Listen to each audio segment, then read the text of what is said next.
Hi, I know it has been a while since I have posted a video. There's no really, there's no real good excuse. It's a little bit harder to film because my husband's home working from home, but mostly it's procrastination on my part, because of course we're all at home, so we have plenty of time. But I really wanted to film a video, one, because I've been reading a lot and I want to talk about the books I've been reading, but also to say thank you so much to my subscribers. I just hit 100 subscribers.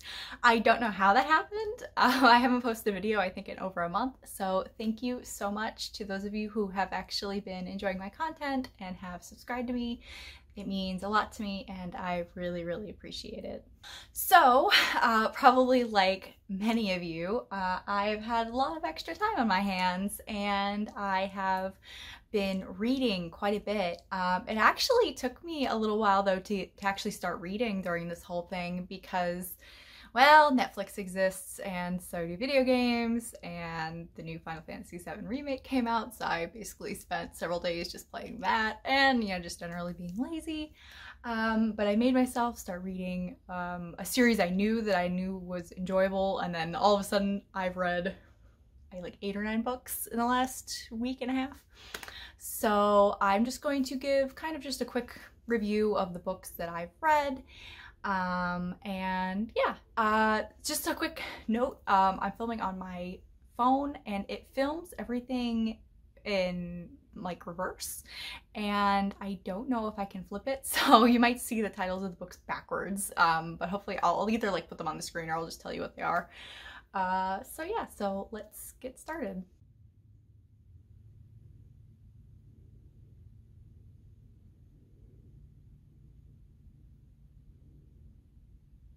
So the first book that I read was actually the part of a trilogy, and that is Scheels Dart, and I read all 3 of them in like less than a week. They're really thick books. I think the first book is close to 900 pages. It's just shy of 900.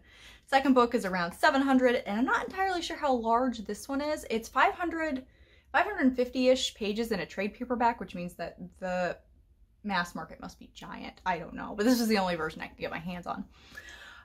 So I had read Scheels Dart years ago and I really enjoyed it. It was a little hard to get into at first because it is very sophisticated language and there are so many names and terms and things that you have to kind of wrap your head around. It's an epic fantasy, it's, that sort of thing, but it's not like high fantasy. It's more of a low, more realistic type fantasy, which is really good. But I got into the first book and I sat there and I read it and I finished it, and then I didn't want to start the second book because I didn't have the third one and I knew it was a trilogy, and it took me years to get my hands on the third one because it was out of print or backlogged or something for a while, and finally I was able to get my hands on it. And so I finally was able to read the whole trilogy just a couple weeks ago, and I really enjoyed it. It's definitely not without its flaws. It's like I said, there's lots and lots of terms and things and lots of different things going on. I don't think too many of the things that happen are superfluous. I think that they all kind of have a connection to the main plot. However, it doesn't really become apparent until later in the book when, everything comes together. I do think that, like with a lot of trilogies, it's not always the case of the trilogy, but usually the second one is the worst. And I think that's kind of the case in this one, mostly because I feel like the first one's amazing. The first one I think is probably my favorite. The first one sets everything up, and since it's so large, it has lots and lots of stories to it. And the third one concludes everything and gives you a lot of answers. The second one is just kind of, getting to some of those answers, and it's a little, I don't know, it's not as good. I think it's a little bit slower in some parts, but it's still really good. I think if you enjoy epic fantasy, more lower fantasy, more George R.R. Martin maybe. It's more like a set though, it's less medieval, it's more Renaissance Europe-ish.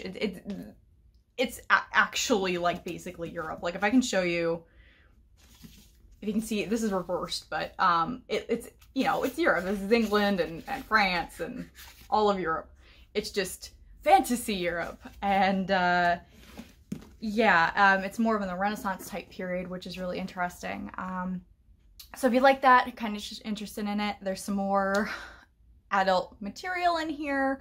It's not like erotica level, but there's definitely some adult material in here.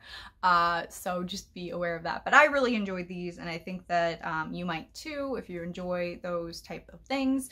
There are 2 more trilogies that follow this. I'm not as interested in reading those. I might in the future, but she has quite a bit of material, so it's a good series to get into if you're looking for big honkin' books.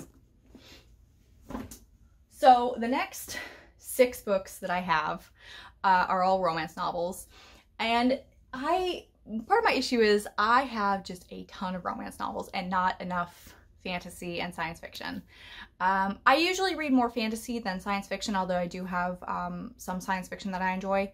But if you have any suggestions for good fantasy series, please leave them down in the comments below. I am always looking for good fantasy series to start, and it's really hard to find them. I'm so picky, I think, and I need to just try new things. So please leave me your suggestions down below. They can be epic fantasies, they can be non-epic fantasies. I prefer, of course, like the lower, darker fantasies usually, but I am up for whatever. So because I didn't have really any more fantasy to read at the moment, I had to dig into my stack of romance novels, which I have a ton. Some were good, some were not good. So let's go through them and I'll give you kind of my quick review of them. So of all of these, I don't think I'd read any of these authors before. And kind of what I wanted to do was, instead of reading an author I'd already read before and I knew and I enjoyed, I wanted to try some of the new ones so I could eventually, when the stores open again, I can go and I can get new books if I enjoyed them. The first one I read was Dukes Are Forever by Anna Harrington. I had never read anything by Anna Harrington. And I have 2 others of hers, and I was really annoyed because when I finished this one, I discovered that the other 2 were not the other 2 that go with this one, and I was so mad because this one's actually really good. I really enjoyed the story of it and the characters. They had really good chemistry. One of my gripes, and this is a gripe in most romance novels, is that, ooh, they find each other attractive pretty quickly. But it wasn't annoying. It was just, you know, like, okay, I get it, whatever. But it wasn't super annoying, and the way the romance evolved was really nice, which I really appreciate. And I liked the other 2 characters. I think the main characters in each of the 3 are the 3 gentlemen that they introduce. That were all they all were in the war, and I really enjoyed all 3 of them that they introduced, and I need the other 2, and I don't have them, and I need to get them, and that's kind of the annoying part about not having all of them, but you don't want to buy all of them in case you don't like them. But this one I enjoyed. This one I think was really good, so I was very happy with this one. The next one I read had such a good, it had good potential. This was This Earl of Mine by Kate Bateman. I'd never heard of her. This was one my husband had got me because it sounded really good. So the whole premise of this one was that this shipping heiress, she's super wealthy. She is trying her hardest to avoid having to marry her cousin, who is, I think, the well, I don't know, he's not an heir to anything. It's just her cousin wants to marry her because she's the heir to the fortune. And he, you know, she's about to turn 25, which means she'll have complete control over the fortune and her company and everything like that. But the cousin keeps trying to get her in compromising positions so that he'll have, you know, he'll force her hand and she'll have to marry him because he has gambling debts and all this stuff. And so what she does is she goes to Newgate prison and wants to marry somebody who is bound for the gallows or is going to be at least shipped off and she'll never see him again. And well, she does marry somebody. Problem is, he was not actually a prisoner. he was sent in there to spy and get information. And so she finds out that she's accidentally married to a nobleman. He's the second son of an earl. And I think he becomes an earl by the end of the book because of like stuff he did. And so that premise sounded really interesting. Like, oops, you actually married somebody that you're gonna see regularly. Oops. And so that whole thing sounded very interesting, and it was boring. I don't know how, because there were, you know, there was intrigue and things going on, and, you know, having to deal with the fact that, oh, I actually have a husband who's around. Okay. But it just, the chemistry wasn't there. The chemistry really wasn't that good between these two characters, and I don't really know why. But it just didn't grab me, and that was kind of a problem. Which, you know, kind of sucks, because I think she's got a decent amount of, I think she's got several novels. I'm not entirely sure. Maybe not. Maybe not. Or I don't know. Anyway, whatever. All I know is it just was not my favorite. I didn't really enjoy this one. The next one I read was It Started with a Scandal by Julie Ann Long. Oh, this is the one I was thinking of who has a lot. She has a whole lot in this series set in this one place. And it seems like they're fairly, they're connected but not. Like, you can read them without having to read the others, which is nice. And this was basically, you know, angry guy needs a housekeeper, and this down on her luck kind of ruined reputation woman is kind of the only option, and she goes in and she, you know, strong arms the lazy staff and gets them up and running, and you know, all sorts of things. And this was actually, and it's a good premise, and this was actually really good. I really enjoyed this. I have a few others of hers which I'm interested in reading. It's kind of more like, all right, which stories do I want to read, because there's so many of them. But I enjoyed this one, and I think I'll enjoy the others. I kind of wish, though, even though you can read them without knowing, like, the stories of the others, this one's definitely smack dab in the middle of a big series, and I feel like I really need to find the first one, whatever one that is, and start from the beginning instead of just cherry picking the ones that I already have. Because there are some really long running type series like this that you get a much better appreciation for everything if you know who these characters are. Because they mention several couples, and I know that they're couples from books that I either have or I need to go get. I'm like, all right, there's a bunch of couples. This one's definitely a later book. I need to go find them. But I enjoyed this one. I thought that the chemistry was really good. The story was good. It was funny. It was heartfelt. And it's good. I like it when there's a good sense of comedy in romance novels, because that can be hard to find sometimes, especially when it's all dark and desperate. Ugh. Sometimes I enjoy those. Oh, who is it? Oh, I don't remember her name. I have several of hers, and I don't remember. Oh, she does several books that they're very dark. Like, oh my god, but they're really, really good. Sometimes those can be really good, but I like the lighthearted ones too sometimes. So this was somewhat more lighthearted. There were some moments that were darker, but wasn't bad. Anyway, moving on to, there are two that I did not finish. I actually read this one and I finished it, and I probably shouldn't have, but I was bored the whole time, like whatever. So when I finally got to some of the other ones that I was just not having fun with, I just didn't finish them. This one is Princess Charming by Nicole Jordan. I'd never read anything of hers. It was essentially, the premise was supposed to be sort of a twist on a Cinderella tale. I got 30 pages into it before I said no. I was not gripped by either of the characters. They didn't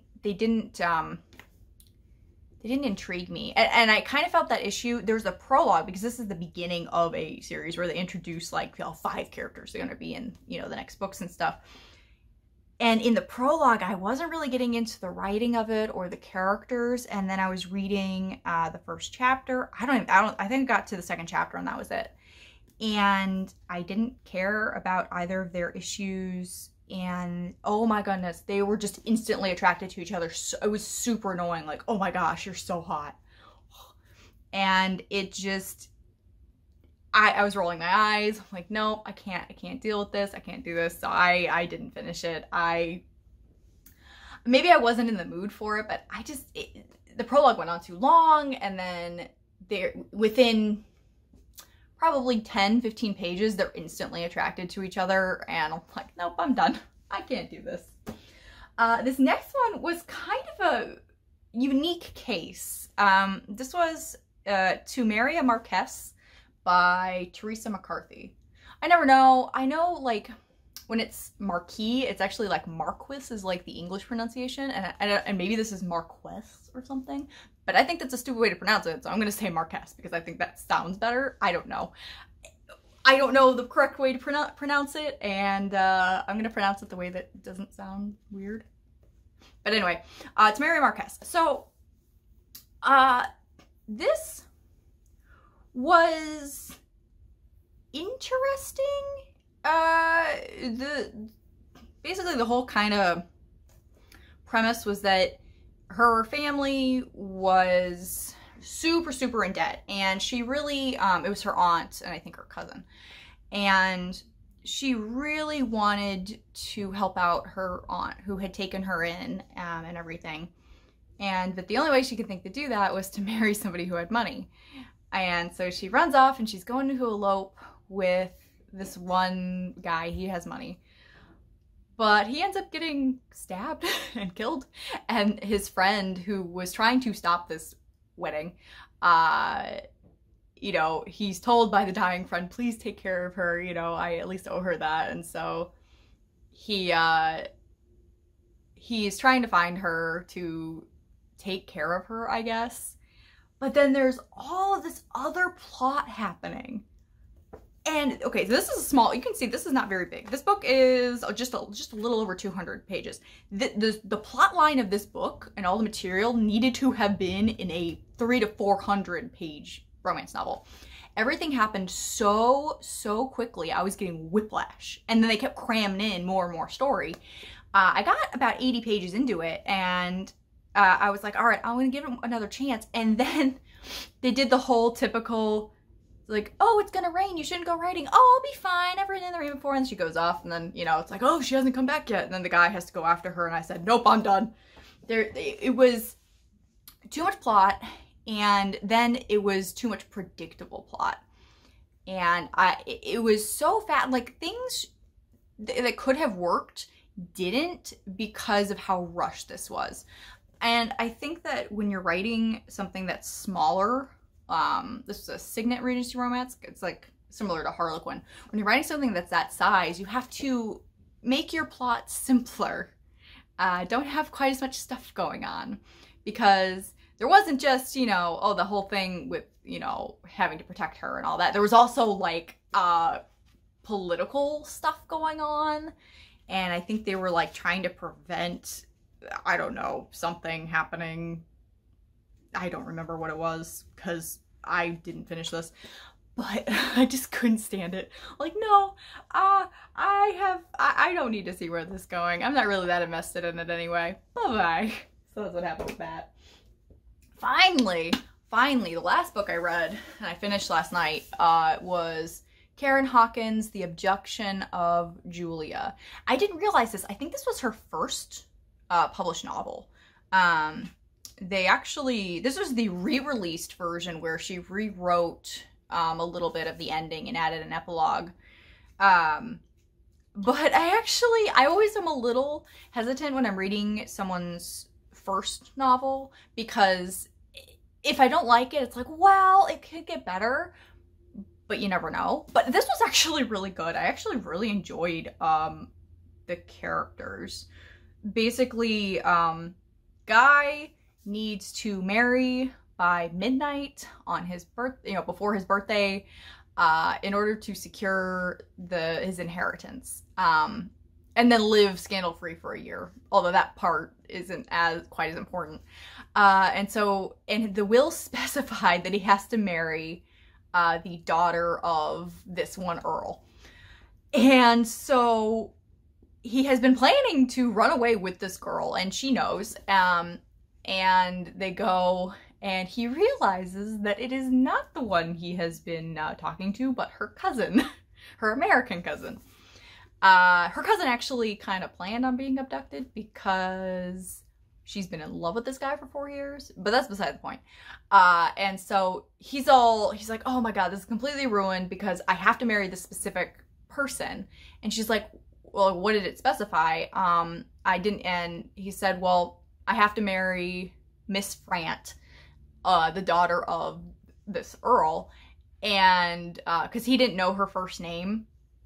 And she's like, well, the special license just says Miss Frant. I'm Miss Frant. And technically my father was the Earl of whatever for 2 days before he died. So technically this could still work. And so they get married. And then it's kind of about having to deal with, okay, it's like, all right, let's go, you know, talk to the solicitors and the executors of the estate and try not to get in any scandal. And then his cousin wants to cause scandals so he can get his hands on the fortune, and it's a whole thing.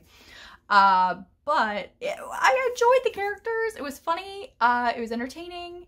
There's a whole scene where the main guy gets completely soaking wet trying to chase a child around the house, and it's hilarious. It was really, really funny, and it was really good. And because it was her first novel, any gripes I might have had with it are probably not, they may go away with future novels. So I'm actually pretty excited to read more of her stuff.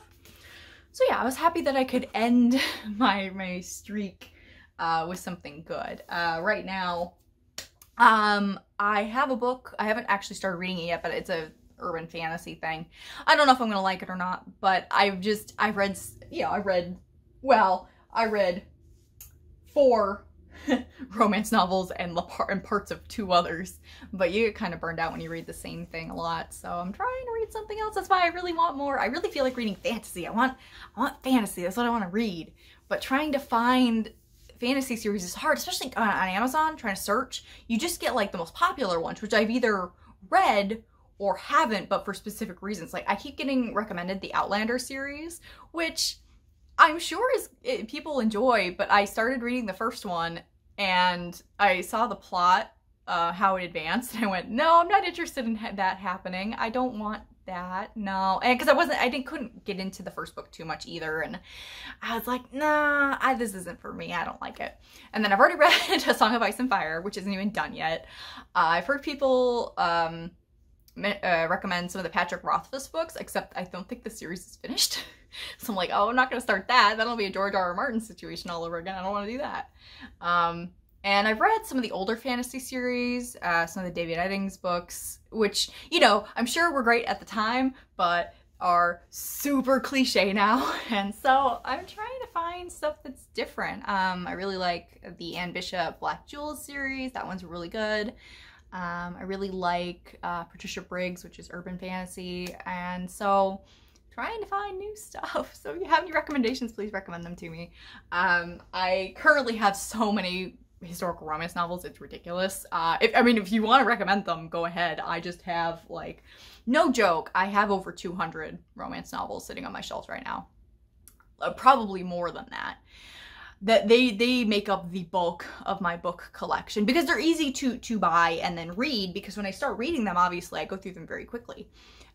And so I need to read more of them and get rid of them and try not to buy quite as many, but that never winds up happening because the used bookstore is not that far away and I can always find new stuff to read. But yeah, anyway, thank you for watching. I don't know if you found this interesting. I just wanted to kind of talk about what I've been reading and what I liked and didn't like. I didn't want to do super in-depth reviews of these. I mean, I don't know how much you really care about them. I could potentially do a more in-depth review of the Scheels Dart books, but honestly, I think that if you're at all interested in them, pick up the first book and see if you like it. That's kind of going to be the best way you're going to know if you're going to like the other two. If you like the first one, you'll like the third book. The second book, you'll be like, okay, fine, this is okay, you know, whatever. But you kind of got to read the second book in order to know what's going on in the third book. But yeah, so thank you so much for watching. Thank you for my 100 subscribers. I appreciate it so much. I will attempt to film more videos during this whole thing. I have a few that I've already filmed, and I filmed some, you know, a couple months ago that I need to edit and put out. But yeah, been lazy. I'm sorry. Oops. But anyway, so thank you for watching, and I will see you later. Bye.